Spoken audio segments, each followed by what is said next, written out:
नमस्कार। एक बार फिर से हम लोग लाइव हैं इस वक्त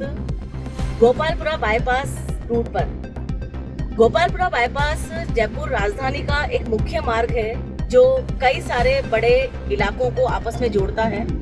और इस वक्त हम मौजूद हैं गोपालपुरा बाईपास के मुख्य मार्ग पर। गोपालपुरा बाईपास की कहानी ये है कि यहाँ पर बनी हुई जितनी भी आपको बिल्डिंगें दिख रही हैं, ये जो बहुमंजिला इमारतें दिख रही हैं, ये सभी आवासीय भूखंडों पर बनी हुई व्यावसायिक इमारतें हैं। एक अवैध निर्माण है और इसी के साथ साथ सबसे बड़ी चीज है कि यहाँ पर पार्किंग का कोई भी किसी भी तरह की कोई सुविधा नहीं है। चूंकि ये बिल्डिंग जीरो सेटबैक में बनी हुई है, जीरो टॉलरेंस पर जेडीए को इन्हें ध्वस्त करना चाहिए था। इसके बदले जेडीए जो आम आदमी को गालियां देता है, आम आदमी के द्वारा किए गए घरेलू कंस्ट्रक्शन को तोड़ देता है, सील बंद कर देता है और नोटिस जारी कर देता है, वही जयपुर विकास प्राधिकरण इस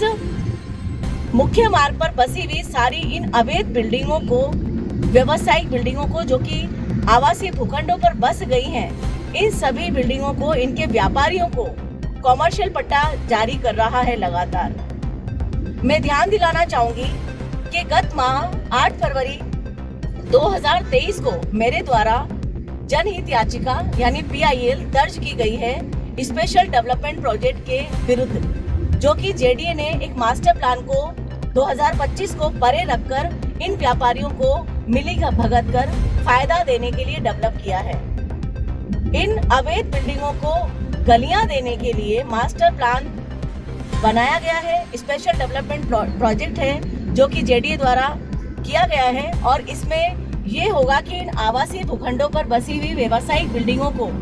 कुछ शर्तों के साथ और शिथिलताओं के साथ कमर्शियल पट्टे जारी कर दिए जाएंगे। अभी हम उस साइड पर जाएंगे जहां पर PIL लगने के बाद 8 फरवरी 2022 को PIL लग गई थी और 4 सप्ताह का जो बेंच है जिसमें CJ श्रीवास्तव और उनके जस्टिस साथी डबल बेंच में अनिल उपन जी हैं, जो भी यहाँ के निवासी हैं गोपालपुरा बाईपास के,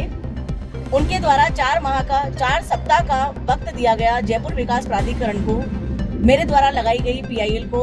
जवाब देने के लिए। जब 9 मार्च दी गई और 9 मार्च को सुनवाई होनी थी और जयपुर विकास प्राधिकरण के साथ जिन्हें पार्टी बनाया गया था, जिसमें चीफ सेक्रेटरी राजस्थान सरकार, प्रिंसिपल सेक्रेटरी राजस्थान सरकार, अर्बन डेवलपमेंट डिपार्टमेंट और इसके अतिरिक्त जिला collector, Jaipur commissioner, secretary JDA, UDH, यानी सभी को इनको पार्टी बनाया गया था, जहां से कोई भी जवाब किसी भी डिपार्टमेंट से नहीं आया। और उनके जूनियर वकील ने समय मांगा तो समय दिया गया है 3 सप्ताह का, यानी 3 सप्ताह 25 मार्च के आसपास, 25 से 30 मार्च के बीच में डेट आएगी जब दोबारा से सुनवाई होगी और राजस्थान हाई कोर्ट में 3 सप्ताह बाद ये जवाब तलब होगा। लेकिन इस बीच में जयपुर विकास प्राधिकरण लगातार इन अवैध बिल्डिंगों को, इन जीरो सेटबैक पर बनी बिल्डिंगों को, इन फायर एनओसी से विमुक्त बिल्डिंगों को और जिनके पास पार्किंग नहीं है, इन सभी बिल्डिंगों को पट्टा जारी करने की तैयारी कर रहा है और पट्टे जारी कर रहा है। ये बड़े ही दुख की बात है कि हमारी देश में राजस्थान सरकार ने ये कौन सा नियम बनाया है कि नियम स्वयं जयपुर विकास प्राधिकरण बनाता है और उस कंडीशन में जयपुर विकास प्राधिकरण ही उन नियमों में शिथिलता देकर कुछ व्यापारियों को फायदा देने जा रहा है। राजस्थान सरकार अगर कोई नियम बनाती है, बिल्डिंग बायलॉज के नियम बनाती है, कोचिंग बायलॉज के नियम बनाती है और इन नियमों को खुद ही शिथिलता देकर किसी भी तरीके से इन व्यापारियों को, इन बिल्डर्स को, इन अवैध निर्माणकर्ताओं को, अतिक्रमणकारियों को गली निकालकर, रास्ता बनाकर कोई ना कोई प्रोजेक्ट के माध्यम से शिथिलता दे देती है, राहत दे देती है, पट्टे जारी कर देती है, तो क्या ये आम जनता के हितों के साथ में खिलवाड़ नहीं है? आप लगातार देख सकते हैं, जो मैं आपको दिखाना चाह रही हूँ कि गोपालपुरा बाईपास लगातार ट्रैफिक से भरा हुआ एक बहुत मुख्य मार्ग है, जहां पर हजारों बच्चे कोचिंग संस्थान में पढ़ रहे हैं। यहाँ पर इलीगल कोचिंग संस्थान चल रहे हैं। सबसे बड़ी बात है कि जहां जयपुर ग्रेटर नगर निगम ने बैनरों पर, होर्डिंग्स पर रोक लगाई और सभी होर्डिंग्स और बैनर मुख्य मार्गों से उखाड़कर फेंक दिए गए, उस स्थिति के अंदर अभी तक गोपालपुरा बाईपास से न तो कोई होर्डिंग हटाया गया है, न बैनर हटाए गए हैं। यानी गोपालपुरा बाईपास की इन अवैध बिल्डिंगों में जो अवैध गतिविधियां चल रही हैं, जो अवैध कोचिंग संस्थान चल रहे हैं, इनके लिए आवाज उठाने वाला कोई भी नहीं है। और जो आवाज उठाई जा रही है उसे दबाया जाता है, उसे धमकाया जाता है। अभी इस वक्त जब मैं आपको जानकारी दे रही हूँ तो मैं आपको बताना चाहूंगी कि PIL के बाद, पब्लिक इंटरेस्ट लिटिगेशन के बाद भी लगातार JDA पट्टे जारी कर रहा है। और पट्टे जारी करने की वजह के बाद में जब हम जयपुर विकास प्राधिकरण के कमिश्नर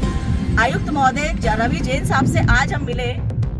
13 मार्च 2023 को, तो हमारी उनसे बातचीत के दौरान उन्होंने जवाब दिया कि अभी आपने PIL लगाई है, स्टे नहीं आया है, और अगर स्टे नहीं आया है तो हम किसी भी तरह से पट्टे जारी करना नहीं रोक सकते। मैं प्रश्न पूछना चाहूंगी आयुक्त महोदय रवि जैन साहब से कि क्या वो अवैध बिल्डिंगों को पट्टा जारी कर सही काम कर रहे हैं? आखिर क्या वजह है कि लगातार जयपुर विकास प्राधिकरण इस तरह के अवैध बिल्डिंगों को लगातार पट्टे जारी कर रहा है, इनकी बिल्डिंगों को नजरअंदाज कर रहा है, इन अवैध बिल्डिंगों को नजरअंदाज कर रहा है। और सबसे बड़ी चीज है कि अतिक्रमणकारियों को लगातार यहाँ से प्रोटेक्शन मिल रहा है।